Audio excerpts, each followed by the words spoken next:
और चलिए बात करेंगे मथुरा की, जहां पर बलदेव नगरी में विश्व प्रसिद्ध हुरंगा का आयोजन और हुरंगे में हुरियारों पर कोड़े बरसा रही है हुरियारें।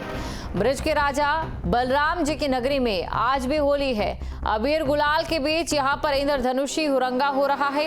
हुरियारिनों ने कपड़े फाड़े, कोड़े बनाए और बरसाए भी। कहा जाता है कि बरसाना, नंदगांव और गोकुल के बाद की लठमार होली खेलने के बाद बलदाऊ जी ने पूरे ब्रज के सभी गोपी और ग्वाल बालों से कहा कि आप हमारे यहाँ आओ, हम तुम्हें क्षीर सागर में नहलाएंगे, माखन मिश्री खिलाएंगे और आपकी होली की थकान भी मिटाएंगे। इस पर सभी गोपी और ग्वाल बाल बलदेव नगरी पहुंचे, जहां कर देखा तो पानी के अलावा कोई व्यवस्था नहीं थी। बलदाऊ भांग के नशे में मस्त थे और ड्रमों में पानी भरा था। फिर क्या था, गोपियां गुस्से में आ गई और बलदाऊ जी सहित सभी ग्वालों के कपड़े फाड़कर उन पर कोड़े बनाकर उनकी मजामत करने लगी। तब से ही बलदेव यानी कि दाऊ जी हुरंगा मनाया जाता है। तस्वीरें आपके सामने हैं, आप इस होली की तस्वीर देख सकते हैं। और तभी से ये परंपरा यहाँ पर शुरू हुई और इस परंपरा के साथ ही यहाँ पर होली खेली जा रही है। तो हुरंगे में हुरियारों पर कोड़े बरसा रही हैं हुरियारे ने। तस्वीरें आप देख सकते हैं, हर ओर गुलाल ही गुलाल उड़ रहा है और काफी संख्या में लोग भी यहां पर पहुंचे हैं। आपको ये जानकारी दे दें कि बलदेव नगरी में मथुरा से धाराजीत हमारे साथ जुड़ चुके हैं, तो सीधा धाराजीत के पास चलते हैं और धाराजीत से मौजूदा तस्वीरें दिखाने। कैसी तस्वीरें देख सकते हैं धाराजीत?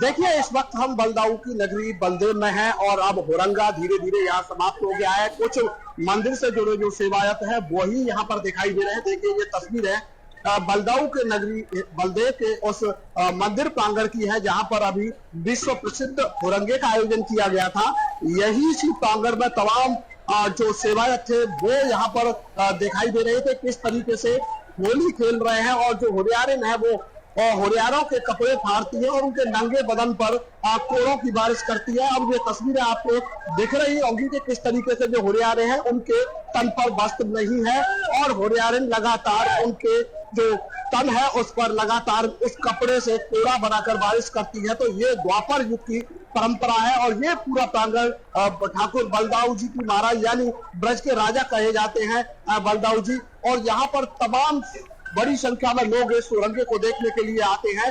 तो ये अलौकिक अद्भुत तस्वीर है, हर कोई देखने के लिए यहाँ बलदेव नगरी आता है, क्योंकि कहा जाता है कि जब समूचे ब्रज में होलियां हो गई थी तो ब्रज के राजा बलदाऊ ने कहा कि आप सभी ने अब होली खेल ली है, अब हम आपको निमंत्रण देते हैं, आप हमारी नगरी में आइए और क्षीर सागर में आपको स्नान कराएंगे और मेवा, मिश्री और माखन का आपको प्रसाद खिलाएंगे। तो उसी इच्छा को लेकर जो ब्रजवासी थे, जो गोपियां थी, वो यहाँ पर आए और जब देखा कि यहाँ पर कुछ नहीं है, केवल जो पानी है, कुछ ड्रमों में पानी भरा हुआ है, तो उसे देखकर जो गोपियां थी वो क्रुद्ध हो गई और जो ग्वाल वाले थे उनके वस्त्र उन्होंने फाड़े और उसी का कोड़ा बनाकर जो नंगे बदन जो हुरियारे थे उनके तन पर उन्होंने बरसाए। तो द्वापर युग की ये परंपरा तभी से चली आ रही है, यानी ब्रज में जो होलियां होती हैं वो भगवान श्री कृष्ण और राधा रानी के प्रेम की अनूठी मिसाल है।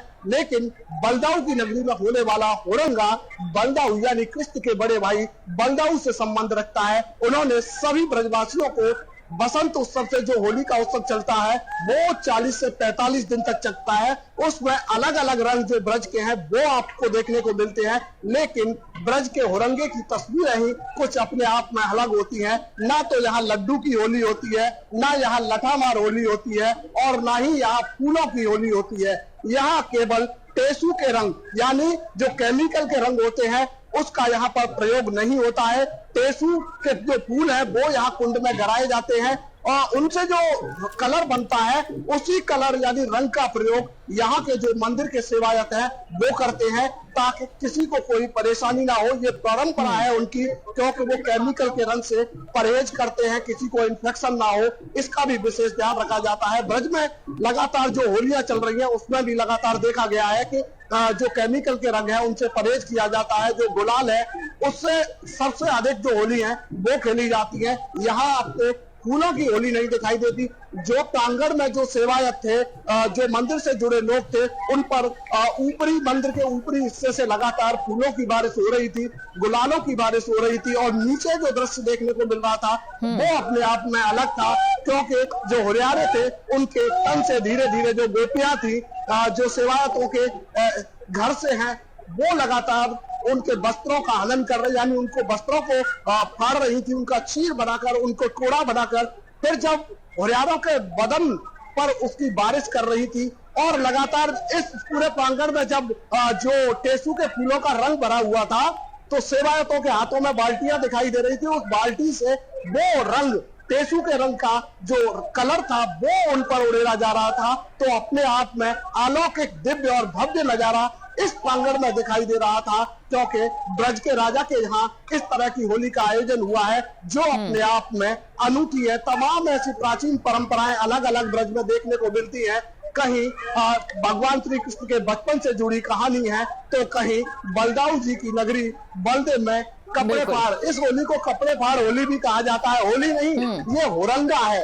तो कहा, पहले ये भी कहा जाता था, अब तो और भी होलियां इसके बाद होती हैं, लेकिन कहा जाता था कि जब हुरंगा हो जाता है तो ब्रज से होलियां धीरे धीरे समाप्त हो जाती हैं, यानी फिर हुरंगा होने लगते हैं, होली नहीं। तो ये अपने आप में अद्भुत, अलौकिक ऐसी तस्वीर है जो किसी ब्रज की या समूचे विश्व की कहे तो वहां पर ऐसी तस्वीरें कहीं देखने को नहीं मिलती हैं। जी बिल्कुल धाराजीत, अभी आपने बताया कि अलग अलग कहानियां हमें देखने को मिलती है ब्रज क्षेत्र में, चाहे बाल लीलाओं की हो या फिर राधा और कृष्ण की लीलाओं की हो। इन तमाम रंगों के बीच एक रंग नारी सशक्तिकरण का भी देखने को मिलता है, जहां पर गोपियां बढ़ चढ़कर हिस्सा लेती हैं।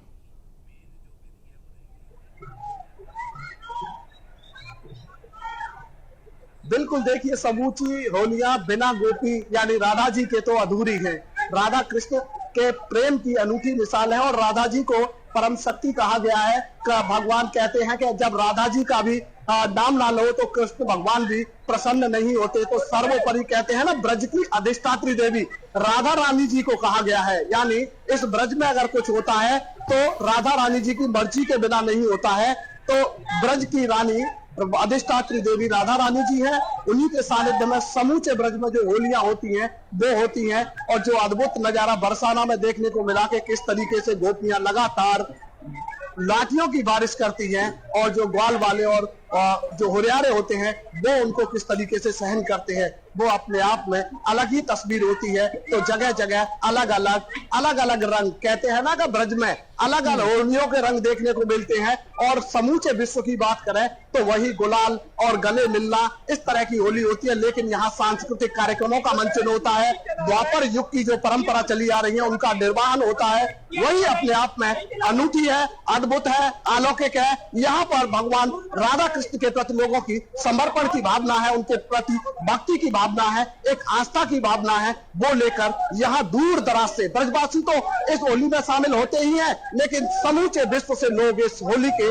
आनंद, इस उत्सव में शामिल होने के लिए आते हैं। और जब से योगी सरकार आई है तब से इस होली के उत्सव को 4 चांद लग गए हैं, क्योंकि जगह जगह सांस्कृतिक कार्यक्रमों के मंचन किए जाते हैं। पूरा प्लान पहले तैयार किया जाता है कि कहां पर कैसे होली होगी, किसको कोई परेशानी ना हो, इसका भी विशेष ध्यान रखा जाता है। किस तरीके से ट्रैफिक व्यवस्था संभालनी है, तमाम व्यवस्थाओं में लगातार बदलाव देखने को मिल रहा है। जी धारा जी, देखिए, अगर हम बात करें ब्रज क्षेत्र की होली की तो हम हर वो तस्वीर देखते हैं, चाहे लट्ठामार होली की हो, लड्डूमार होली की हो, या फूलों की होली को, या फिर हुरंगे की हो।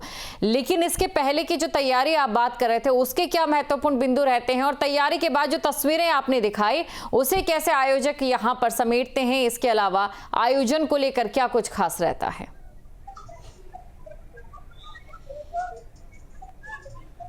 देखिए, एक छोटी सी तस्वीर आपको दिखाऊंगा। ये बलदाऊ जी के प्रांगण की तस्वीर है और साइड में आपको जो जगह है वो प्रांगण से बनी हुई दिखाई दे रही होगी।